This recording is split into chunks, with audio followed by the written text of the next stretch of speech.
inspired by thatguywiththeglasses.com's Nostalgia Critic, and not having much of an original mind, I decided to copy the Nostalgia Critic.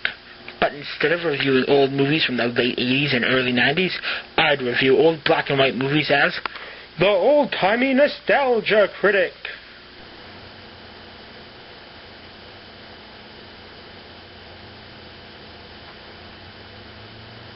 Hi, I'm the Old-Timey Nostalgia Critic, and I remember it because it happened before you were born.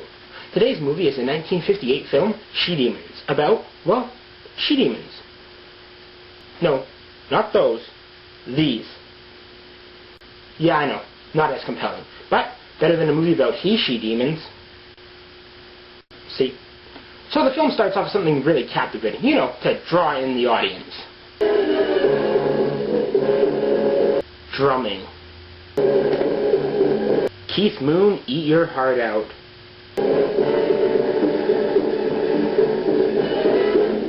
So after that disappointing bit of cinema, we're treated to stock footage of wind and waves. In all coastal areas, surf cities staggered under fierce winds recorded at 90 miles an hour. Oh, and a man talking about the weather. Gripping. I am on the edge of my seat. Oh, probably should move back a bit. Hold on. There, that's better. So finally, after all that other crap, we finally get to see our characters, as they are stranded on a deserted island.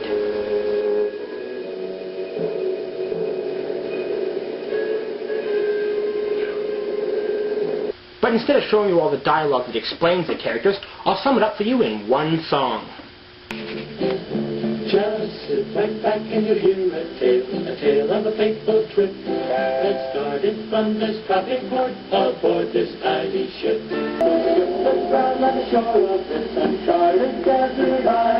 With the main white guy, the bitchy blonde too, that black stereotype who'll die soon, the goofy Asian guy, and the rest.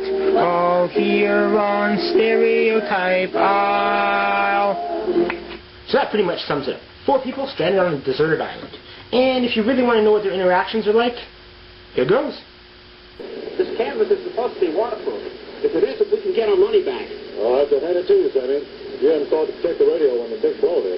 My old man says I'm as smart as a cook at a cheap chow mein joint. You know, they roll the noodles with spaghetti and make it stretch a little quick. What were you doing? You nearly covered me with sand.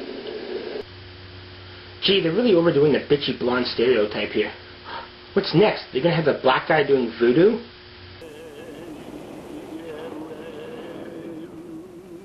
What the? Okay. What the hell's wrong with you, movie? Why are you putting all the worst stereotypes on one island?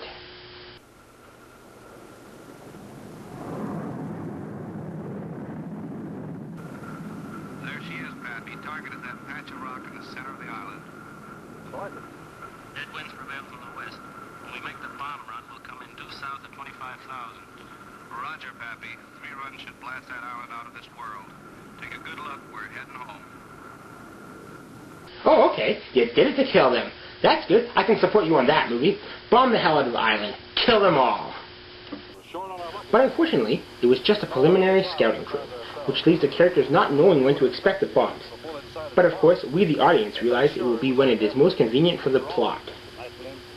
So anyway, the black guy soon discovers footprints on the island, and informs the others of his discovery, which sends them all off to investigate. Well, thank goodness they're human. Well, I'm not so sure, Jerry. There's a peculiar mark at the end of the toes that could be claws. Or toenails. So anyway, the next day, after hearing mysterious drumming the night before, our 3 main characters head off into the jungle to investigate. Wait, 3? Where's the black guy? Did they leave him behind? Apparently they did. You know what that means? He's dead. It was nice seeing you in this film. So long, old friend. Now here's what really pisses me off. They left the black guy back at camp and took the Asian guy with him. But earlier, the white guy had said, "You've got to get that radio working both ways. That's our only hope to summon help now." Which means the Asian guy should be back at camp fixing the radio instead. But they have the black guy who knows nothing about fixing radios, sitting next to the radio, doing nothing. And why do they do this? For no reason. Well, except for the black guy to be killed and fulfill his obligations as a stereotype. So eventually they find their way back to their camp, where they discover it's been ransacked and the black guy's been killed. See? I told ya. And of course, being religiously sensitive, they bury a man obviously into voodoo in a Christian grave.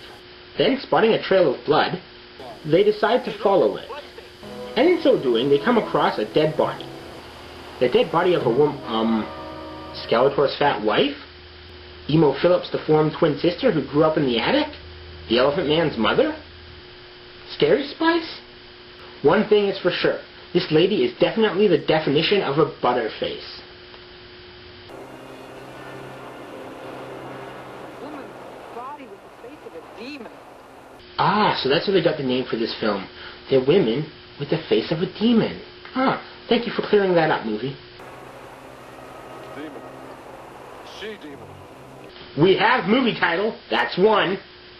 So realizing there are she-demons on the island, most likely living in the jungle, our heroes decide to go into the jungle and investigate. So here we see them wandering through the soundstage, jungle, until they stumble upon the Bog of Eternal Stench.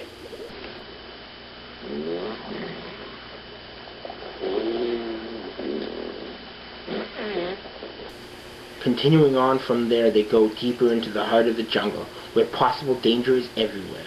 And then they decide to take a break. Sounds good to me. Where are we? You tell me. I don't know. Don't ask me. I don't care. Yeah, me either. Now get on with it, movie. What I wouldn't give for a nice, chill glass of champagne.